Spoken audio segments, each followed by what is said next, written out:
I have a lot of clients that ask, at what net worth do I need a trust? Should I go out and get a trust now? Do I already have enough assets?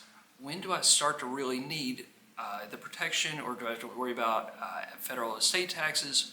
Do I need a trust to take care of that?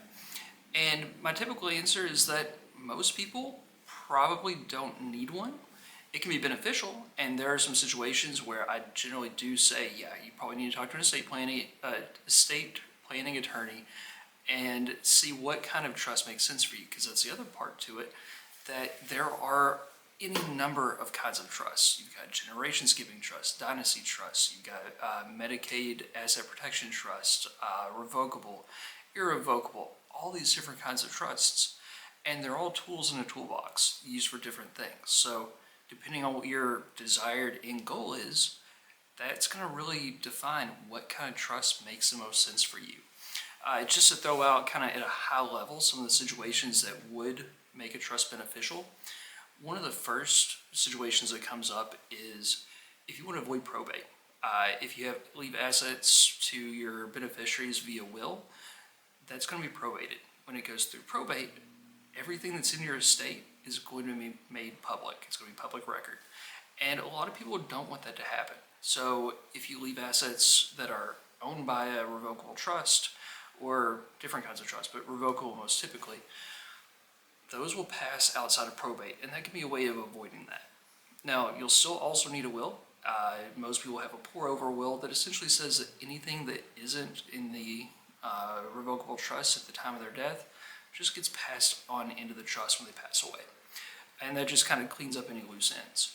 But avoiding probate's big. Privacy is another thing. If you want to have protection from beyond the grave, say you want to be able to control what happens to your money, how it's spent. Say you have a child that has been battling a disease like addiction, and you want to make sure that they have enough money to live on for the rest of their life, and they're not going to run out, and they're not going to blow through it. You can have a lot of stipulations on how that money can be spent, when a trustee can send that money to your child, anything like that. You can set it up, for myself and my wife, we have a springing trust that's set up in our will. Now, it's not funded right now, but if something happens to us when our children, before they turn 18, all of our assets will go into that trust, and then it will be distributed to the kids, I believe up until age 35 at different points, at 18, 25, and 35. And so that's another way of making sure that they're able to actually handle money, as opposed to just being 18 years old, turning 18, and then being handed a trust full of money. Because we've all heard the horror stories or seen the horror stories of trust fund kids. Another situation is anytime you have complex family dynamics, specifically if you have a blended family.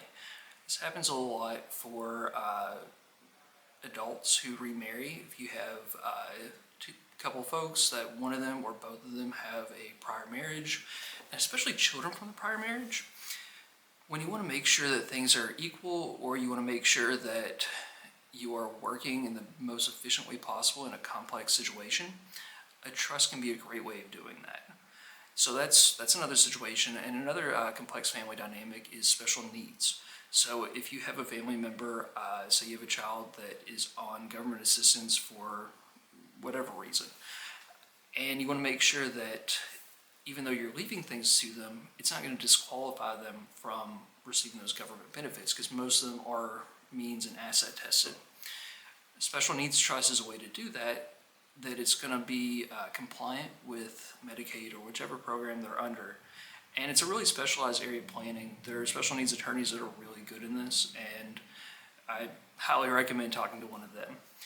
And then finally, estate taxes.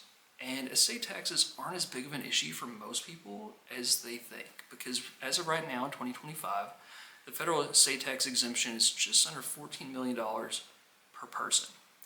And when you look at the number of estates each year that actually pay estate taxes, like I said, it's $14 million per person, or just under $28 million per couple. That's a really high bar for most people. Now that might change going into 2026 as the TCJA has some rollbacks essentially. But as of right now, it's not an issue for most people. But if it is, Or if you're getting close to that level, say you're 60 and you already have 15 million, and you think, hey, if I have reasonable growth and I live for another 20 years, then I'm going to have an estate tax situation coming up. It can be good to get ahead of that and begin planning early.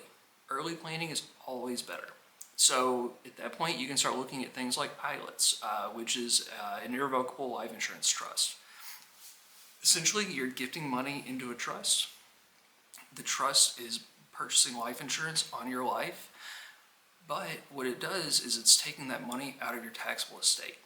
So you're moving that growth into the trust, and at that point, you're using up your estate tax exemption now rather than later and letting the growth go outside of your estate. You can also look at charitable trusts, CLATs, CLUTs, CRATs, CRUTs, all those fancy things, charitable lead trusts, charitable remainder, a lot of different ways to do that. And then once you get into, you definitely have an estate tax situation. That's when you look at SLATs, which is a spousal lifetime access trust. You can look at IDGITs or family limited partnerships. That's another area, especially for real estate or for business holdings, that you can pass your assets on to the next generation. And while you will still likely have some estate taxes, you can really minimize those. So a lot to cover, but to the original question, at what net worth do I need to trust? There is no hard and fast answer. Drop any questions in the comments.